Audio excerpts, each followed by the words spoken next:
You should try Adderall. This is me bragging. I think I'm past the point in my life where I like need a stimulant stronger than caffeine. If anything, I think if I'm entering a phase, I'm entering like a sedative phase. Well, yeah, really, really great pushing that time. Really good. Oh, good. Look at the fucking spin on this, Tim Wakefield. What am I supposed to do with this? Just friction. It's a lathe, man. I'm not going to have any fingerprints left. Okay, hold. Nah, I don't think I'm going to do ketamine. I don't think I'm going to do anything. But I'm definitely, ketamine wouldn't be on the list, I think. Why not? Well, I feel like whenever we talk about ketamine, I'm always like, isn't that the one that literally pokes irreparable holes in your brain? And then people are like, that's war on drugs propaganda. Yes, it does do that, but you're buying the propaganda. Yes, but hear me out. Hold. It's literally used for surgery. Yeah, but like, no disrespect, the anesthesiologist ain't coming home and like, I don't know, maybe he is, but he probably wouldn't recommend it to his patients. And they're like, hitting you up with the anesthetic, and then they're like, doing an orchidectomy, right? They're not like hitting you up with the anesthetic, and they're like, let's watch some fucking Ren and Stimpy or whatever. Let's go hide in the bathroom for 2 hours. What the hell is angel dust? Angel dust is PCP.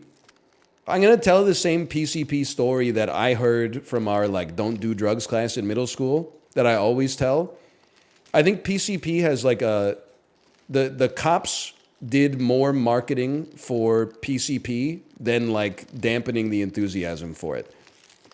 First, they called that shit angel dust. They should have called it like dookie dust or something like that, because angel dust makes it sound like it goes pretty hard. It makes it sound like it's a pretty good time.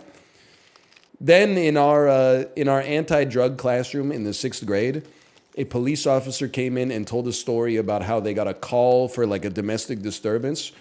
And then when they got there, the dude was on PCP and they had to shoot him, which doesn't really make sense looking back, but they shot him like 8 times and he was still like trying to attack them. So they really made it seem like it basically turned you into like a superhero who was bulletproof. It wasn't Dare. Our program was called Race Against Drugs, and it was a bizarre melange of motorsports iconography and anti-drug information. I wouldn't call it like propaganda. A lot of the stuff that they said was true. I mean, like, there should be a war on like some of the drugs for sure, man.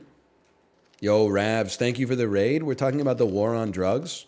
I was saying that the war on drugs gets a bad rap. Like, I know there's been negativity, but like, we need to send some soldiers out there to deal with the crocodile problem. Like, that's a drug that we need to fight a war against. I don't think they needed to like spend so much money and blood fighting like weed. That one has been legal here for like 10 years, and it seems like there's been basically negligible negative consequences as a result. But crocodile, they gotta start locking in on the crocodile, man.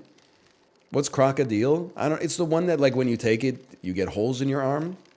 Also known as Ice-T voice, yeah. It's the most devastating drug that's ever been released. Kids on the street are calling it unicorn powder. It raises your IQ by 40 points. We have to stop it. They call it God juice. Never take it. Oh, man. Promise me, when you grow up, you'll never take God juice. They call it angel cum. It's the worst drug on the planet. What about Jenkum?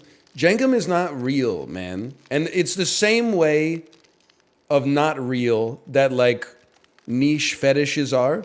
It's real, but it's not, it's such a negligible proportion of the population interacting with it that it's not real. Yeah, it's like 5 guys. That's not real. It's like whenever people go, oh, fucking stapling your cock to your leg is a fetish. I'm like, no, it's not. It's not a fetish. That's Steve-O. That's one dude. It's a real thing. NL's so innocent. NL's so innocent. No, I just have like an understanding of like the human population size. One dude who can only come when he like traps the head of his penis in a 3-ring binder and closes it is not a fetish. That's trauma. Now, if like 100,000 people start, if it starts to show up in like HBO's shows and shit like that, that's a different story.